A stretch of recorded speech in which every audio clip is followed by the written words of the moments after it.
Dengue fever, ప్లేట్లెట్లు తగ్గడం ఎక్కువగా ప్రబలిస్తున్నటువంటి తరుణంలో రక్త కణాలు పడిపోయినాయి. హెల్త్ బాగాలేదని చెప్పి వేరే హాస్పిటల్‌కి తీసుకెళ్తే ఇలా రక్త కణాలు తగ్గాయని చెప్పి కంగారు పెట్టారండి. కంగారు పెట్టి వైజాగ్ గాని, కాకినాడ గాని తీసుకెళ్ళిపోమన్నారు. ఏం పర్లేదు కంగారేం లేదు. 55,000కి వచ్చిందండి రక్త కణాలు. సంతోషంగా ఉన్నామండి ఇప్పుడు మేము. వైజాగ్ గానీ, కాకినాడ గానీ పరిగెత్తాలి అన్నటువంటి ఆలోచన అవసరం లేదు. అందరికీ నమస్కారం. నేను మీ doctor Guruprasad Yellamshetty, MBBS, MD, DM neurology, Guru neuro multi speciality hospital, Tuni. అయితే ఈరోజు మరొక డెంగ్యూ రికవరీ సక్సెస్ఫుల్ పేషెంట్ని మీ ముందుకు తీసుకురావడం జరిగింది. ఈవిడ పేరు అల్లు రమణమ్మ, దేవవరంలో ఉంటుంది. అయితే ఈవిడికి ఫీవరు వస్తూ ఉండటం, ఫీవర్తో పాటు చిన్న ర్యాష్ వస్తూ ఉండటం జరిగింది.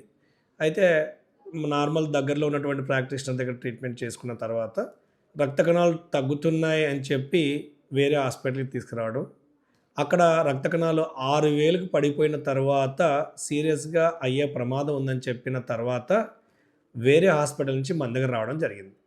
వచ్చాక పేషెంట్ యొక్క లక్షణాలు అయితే స్టేబుల్గానే ఉంటాం, బట్ రక్త కణాలు అయితే బాగా డౌన్లో ఉంటాం. పేషెంట్కి లక్షణాలు పెదాలపైన చిన్న ర్యాష్ రావటం, కొంచెం వీక్నెస్ ఉండటం, ఫీవర్ రావటం, ఈ లక్షణాలతోటి మన ముందుకు వచ్చింది. అయితే 6,000 ప్లేట్లెట్ ఉన్నా కూడా మనం కరెక్ట్ టైంకి పేషెంట్ తీసుకురావడం వల్ల పేషెంట్ ట్రీట్ చేస్తామని భరోసా ఇవ్వడంతో పాటు ప్లేట్లెట్స్ ఎక్కించడంతో పాటు ఎప్పటికప్పుడు మరేదైనా బ్లీడింగ్ మేనిఫెస్టేషన్స్ వస్తున్నాయని మానిటర్ చేసుకుంటూ ఉంటాం. ఆ విధమైన SDP platelets, single donor platelets, 2 రకాల ప్లేట్లెట్స్ ఎక్కించాం. తర్వాత ఆవిడ లక్షణాలు ఎప్పటికప్పుడు మానిటర్ చేసుకుంటూ 6,000 నుంచి 14,000 వరకు ఒక 4 రోజుల లోపల వెళ్ళాయి. ఆ తర్వాత పేషెంట్ని టైం టు టైం ట్రీట్మెంట్ చేసుకున్న తర్వాత 45,000 వరకు రీచ్ అయ్యాక వితిన్ 6 డేస్లో పేషెంట్ని డిశ్చార్జ్ చేయడం జరిగింది. అంటే ఇక్కడ 2 విషయాలు మనం గమనించుకోవాలి. ఫీవరు, ర్యాష్ వచ్చినట్లయితే 4 రోజుల పైన తగ్గనట్లయితే ఖచ్చితంగా మనం డెంగ్యూ లక్షణాలు దృష్టిలో పెట్టుకోవాలి. మరి వైరల్ ఫీవర్స్ కూడా దృష్టిలో పెట్టుకోవాలి. వెంటనే స్పెషలిస్ట్ని కలవాలి. రక్త కణాలు తగ్గిపోయినాయని చెప్పి కంగారు పడాల్సిన అవసరం లేదు. కరెక్ట్ టైంకి రీచ్ అయినట్లయితే 100% మనం రికవరీ తీసుకురావచ్చు. సింగిల్ డోనర్ ప్లేట్లెట్స్ అందుబాటులో ఉండటం వల్ల ఎక్కడికి పోయినా వైద్యం ఇదే ఉంటుంది.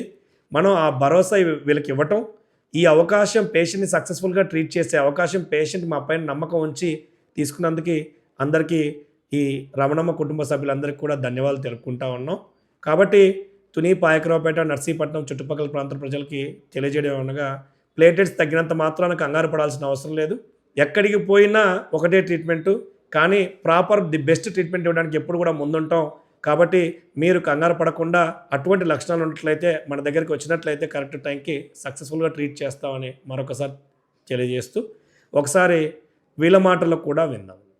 మా దేవర గ్రామం అండి, నక్కపల్లి మండలం, అనకాపల్లి జిల్లా. మా మరదలండి హెల్త్ బాగాలేదని చెప్పి వేరే హాస్పిటల్కి తీసుకెళ్తే ఇలా రక్త కణాలు తగ్గాయని చెప్పి కంగారు పెట్టారండి. కంగారు పెట్టి వైజాగ్ కానీ, కాకినాడ కానీ తీసుకెళ్ళిపోమన్నారు. తీసుకెళ్ళిపోతే ఒక తెలిసిన ఆయన వచ్చానంటే వాళ్ళ దగ్గర గురు హాస్పిటల్ ఉంది, అక్కడ తగ్గుతుంది బాబు, వెళ్ళండి, కంగారు పడకండి, ఏం భయం లేదని చెప్పారండి. గురు హాస్పిటల్కి వచ్చిన తర్వాత డాక్టర్ గారు ఏం కంగారు లేదమ్మా, రక్త కణాలు తెచ్చుకోండి, నేను మనిషిని తేలిద్దానని చెప్పారండి. చెప్పిన తర్వాత 5 డేస్కి తగ్గిందండి. తగ్గిన తర్వాత ఎలా ఉందమ్మా అని చెప్పి మళ్ళీ టెస్టులు చేశారండి. చేసిన తర్వాత బాగుందమ్మా, ఏం పర్లేదు, కంగారు ఏం లేదు, 55,000కి వచ్చిందండి రక్త కణాలు. సంతోషంగా ఉన్నామండి ఇప్పుడు మేము. గురు హాస్పిటల్కి నమస్కారాలు అండి అని చెప్పి ధన్యవాదాలు చేసుకుంటున్నాం.